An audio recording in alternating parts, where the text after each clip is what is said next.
যেই যুবক চার ধরনের মেয়েকে বিয়ে করবে, অর্থাৎ এমন চারটা বাজে গুণ, যেই চারটা বাজে গুণের ভেতরে যদি কোনো একটা বাজে গুণ একজন নারীর মাঝে পাওয়া যায় এবং সেই নারী কোনো পুরুষ যদি ভুলেও বিয়ে করে ফেলে, তার জীবনটা জাহান্নাম হতে পারে। এই জন্য আজকে এই চারটা বাজে গুণ আমরা জানবো এবং আমরা যখন বিয়ে করব, যাদের বিয়ে হয় নাই, আমরা বেস্ট লেভেল থেকে ট্রাই করবো এটা জাস্টিফাই করার জন্য যে এই মেয়েটার মাঝে এই বাজে গুণ আছে কিনা। কারণ বিয়েটা জীবনে একবার, এই ক্ষেত্রে যে হেরে যায় তার পুরো জীবনটাই হেরে যায়, আর এই ক্ষেত্রে যে জিতে যায়, যে সফল হয়ে যায়, তার পুরো জীবনটাই বরকতময় করে দেয় একজন। বলেন সবাই, তিনি কে?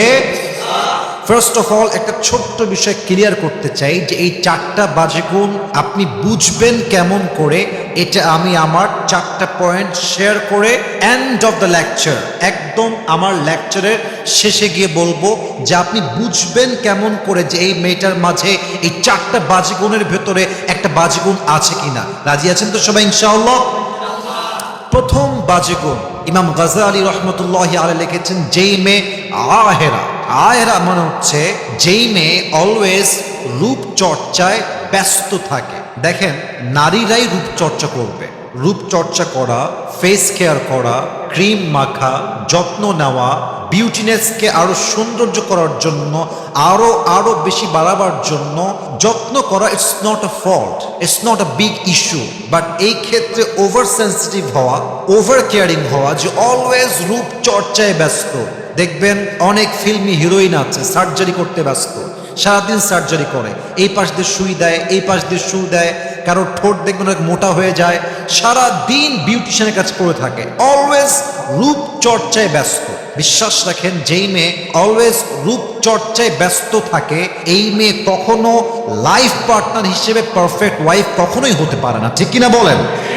আমি কিন্তু আবারও বলছি, রূপচর্চা করা কোনো দোষণীয় ব্যাপার নয়, কিন্তু যে কোনো কাজে অতিরিক্ত করা, বাড়াবাড়ি করা, বেশি লিমিটকে ক্রস করা, দ্যাটস আ বিগ ফল্ট। এজন্য খেয়াল রাখবেন যে একজন মেয়ে যাকে বিয়ে করছেন, এই মেয়েটা আবার রূপচর্চায় বেশি ব্যস্ত কিনা। আল্লাহ আমাদের সবাইকে এই বাজে গুণটা দেখে বুঝে বিয়ে করার তৌফিক দান করুন। পরের সবাই আমিন। 2 নাম্বার, ইমাম গাজ্জালী রহমতুল্লাহি আলাইহি লিখেছেন, যেই মেয়ে নবীথা, নবীথা মানে কি? যেই মেয়ে রূপচর্চা তো করেই করে এবং তার রূপের জন্য খুব বেশি গৌরব করে, আত্ম অহমিকা বোধ। বিশ্বাস রাখেন, যেই মেয়ের বাপ বড় লোক, হয়তো মেম্বার, চেয়ারম্যান, ব্যবসায়ী, সরকারি চাকরি করে, এবং মেয়েটা তার পরিবারের হয়তো একদম ছোট মেয়ে অথবা পুরো পরিবারে একটা মাত্র মেয়ে, এবং সে দেখতে সুন্দরী, দেখবেন যে এইরকম মেয়ে অহংকারে, রূপের দাপটে আর বাঁচে না যুবক ভাইরা। ঠিক কিনা বলেন? কিন্তু আমি খুব খেয়াল করে দেখেছি, যেই মেয়েরা স্কুল লাইফে, কলেজ লাইফে ক্লাসের সবচেয়ে সুন্দরী মেয়ে ছিল সেই মেয়েটা, পুরো কলেজের সবচেয়ে সুন্দরী মেয়ে ছিল সেই মেয়েটা, যাকে দেখার জন্য যুবকরা অলওয়েজ লাইন ধরে বসে থাকতো। এরকম বেশিরভাগ মেয়ে রূপ নিয়ে অহংকার করত, নিজেকে অনেক বড় মনে করত। এদের ফিউচার কি হয়? যেই মেয়েটা কলেজের সবার কাছে সুন্দরী মেয়ে ছিল, সেই মেয়েটা বিয়ের পরে তার স্বামীর কাছে সবচেয়ে অবহেলিত নারী হিসেবে গ্রহণযোগ্য হয়। ঠিক কিনা বলে? তার কোনো দাম থাকে না, স্বামীর কাছে তার কোনো মান থাকে না। এটা আল্লাহ তাআলার ন্যাচার। আপনি অহংকার করবেন, আপনাকে আল্লাহ মাটির নিচে দাবাই দিবে। এই জন্য মেহেরবানি করে, যেই মেয়ে রূপ নিয়ে খুব অহংকার করে, তার রূপের যেই আগুন মানে জ্বলে তার ভেতরে, যে আমি কাউকে মানুষ মনে করি না, আমি হলাম সবচেয়ে সুন্দরী, এই অ্যাটিটিউড যেই মেয়ের মাঝে আছে, এই মেয়ে কখনো আপনাকে একজন সুখী পরিবারের নারী হিসেবে যে রোল প্লে করতে হয়, এই রোলটা প্লে করে দেখাতে পারবে। 3 নাম্বার, এমন মেয়ে যেই মেয়েটা মুত্তালিআ। মুত্তালিআ মানে কি? যেই মেয়েটা অলওয়েজ স্বামীকে প্রেশারাইজ করে, প্রেশার ক্রিয়েট করে। মনে করেন বাসায় আসছেন, রাত বাজে 12টা, আপনার বউ আনতে বলেছিল, কয়েকটা বাজারের লিস্ট দিয়েছিল, এখন আপনি 8টা লিস্ট দিয়েছে, 6টা এনেছেন, 2টা মিস হয়ে গেছে। হ্যাঁ, তুমি কেন আনলা না? তুমি কোনো কাজের না, তোমার কোনো যোগ্যতা নাই, হ্যাঁ তোমাকে যা বলে তার উল্টা করো, তোমাকে বিয়ে করে আমার জীবনটাই জাহান্নাম। প্রেশারাইজ করে, প্রেশার ক্রিয়েট করে। বিশ্বাস করেন, যেই মেয়ে মানুষকে প্রেশার রাখতে পছন্দ করে, চাপ প্রয়োগ করতে পছন্দ করে, এই মেয়ে আর যাই হোক একজন ভালো ওয়াইফ কখনোই হতে পারে না। ঠিক কিনা বলে? 4 নাম্বার, এমন মেয়ে যেই মেয়ে মুবারিয়া। মুবারিয়া মানে কি? এটা খুব ভালো করে বুঝবেন। This is my last point, I am going to share with everyone. It's very important. কিছু মেয়েকে দেখলে বুঝবেন না তার বাহির একরকম, তার ভেতরটা কিন্তু আর এক রকম। স্বামীর সামনে আসলে মানে ভাজা মাছটা উল্টাই খাইতে পারে না, ছি ছি ছি আস্তাগফিরুল্লাহ, আমি এটা জীবনও করি নাই, এটা আমি বুঝিই না, কি বললা তুমি এটা জান, তুমি আমাকে এরকম মনে করতে পারো? ভাবটা এমন যেন she doesn't know anything about the world, she acts like that, যে আমি কিছুই বুঝি না, আমি ভাজা মাছটাও উল্টাই খাইতে পারি না, বাট ডাল মে কুছ কালা তো জরুর হ্যাঁ। ভেতরে একরকম, বাহিরে আর এক রকম। স্বামী পড়ছে বিপদে, খুব কষ্টে আছে, অর্থনৈতিক অবস্থা খুবই খারাপ, মানুষ মিথ্যা ব্লেম দিচ্ছে, বিপদে পড়ছে, কষ্টে পড়ছে, স্বামীর সামনে এসে তুমি টেনশন করো না, আমি তোমার সাথে আছি, সবাই তোমার বিপক্ষে গেলে আমি তোমার পক্ষে থাকবো, আমি সারা জীবন তোমার পাশে আছি। স্বামীর সামনে বলো একরকম, বাহিরে গিয়ে রূপ চেঞ্জ হয়ে যায়। স্বামীকে বলে আমি তোমার পক্ষে আছি, আবার বাহিরে গিয়ে স্বামীর বিরুদ্ধেই সেই মেয়েটা ষড়যন্ত্র করে বেড়ায়, ঠিক কিনা বলেন?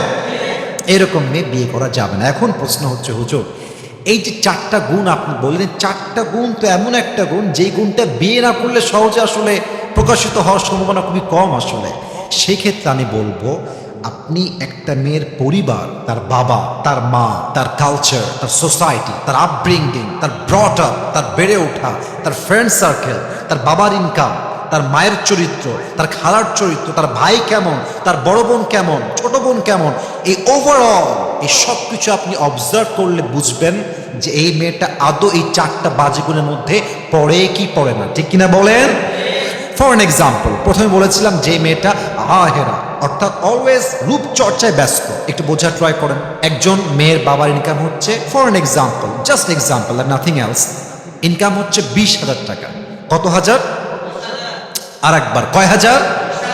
20,000। আচ্ছা বলেন তো, পরিবারে বাবার ইনকাম 20,000, বাবার মেয়ে হচ্ছে 2টা, ছেলে 1টা এবং বউ, এ হচ্ছে 5 জন মানুষের একটা সদস্য। মেয়েটা চাইলেও কি প্রত্যেক মাসে 30,000 টাকা ইনকাম করতে পারবে?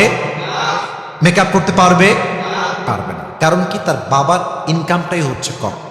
তা আপনি সেই মেয়েকে দেখলে বুঝবেন যে এই মেয়েটা ওই লেভেলের না।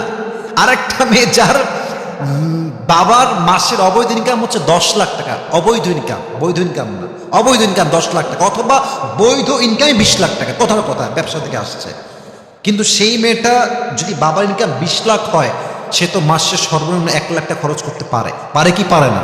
আপনি একটা বেসিক লেভেলে দেখলেই বুঝবেন যে মেয়েটা আসলে কোন ক্যাটাগরি বিলং করে, এই মেয়েটা আসলে সে লেভেলে হতে পারে কি পারে না। আর যেই মেয়ের বাপের ইনকাম মাত্র 20 লাখ টাকা, সেই মেয়ে চাইলে 1 লাখ টাকা মেকআপ করতে পারবে না, ঠিক কিনা বলেন? আবার দেখেন, আর একটা বলেছিলাম যে মেয়েটা স্বামীকে প্রেশারাইজ করে। একজন মেয়ে স্বামীকে প্রেশারাইজ তখন করে যখন সে এই শিক্ষা তার মায়ের থেকে পায়, তার খালার থেকে পায়, তার ফুফুর থেকে পায়। মেয়ের বয়স 8 বছর, সে দেখছে যে আমার বাপ আমার মায়ের কথায় ওঠে বসে, আমার বাপ ইয়েস বললে ইয়েস, নো বললে নো। ওর ভিতরে এই মেন্টালিটি ছোট্টবেলার থেকে তৈরি হয় যে আমিও আমার স্বামীকে গোলামের মতো ট্রিট করব, কাজের চাকরের মতো ট্রিট করবো। এরকম মেয়ে বাংলাদেশে অ্যাভেলেবল। মানে কিছু মেয়ে আছে এরা স্বামীকে মানুষই মনে করে না, অমানুষ মনে করে, জানোয়ার মনে করে। কথায় কথায় খোটা, কথায় কথায় বাজে ব্যবহার, কথায় কথায় তোমাকে বিয়ে করে আমার জীবনটা জাহান্নাম হয়ে গেছে, আমার কত ভালো জায়গায় বিয়ে হতো, তুমি একটা জাহান্নাম আমার জন্য, এই কথাগুলো বলে একটা সাজানো গোছানো সুন্দর সংসারকে একটা মেয়ে জাহান্নাম বানিয়ে দেয়, ঠিক কিনা বলেন? এজন্য ফ্যামিলি স্ট্যাটাস, বাবার ইনকাম, মায়ের চরিত্র, বোনের চরিত্র, তার বেড়ে ওঠা, তার কালচার, তার সোসাইটি, তাদের ফাইন্যান্সিয়াল স্টেটাস, এই সব কিছু মিলিয়ে ওভারঅল অবজার্ভ করলে আপনি বুঝবেন যে এই মেয়েটার মাঝে এই চারটা বাজে গুণ আছে কিনা। আল্লাহ আমাদের সবাইকে বিয়ের পূর্বে একজন মেয়েকে যথেষ্ট জাস্টিফাই করে বিয়ে করার তৌফিক দান করুক। আমরা সকলেই জবান খুলে পড়ছি আমিন। ওয়া আখির দাওয়ানা।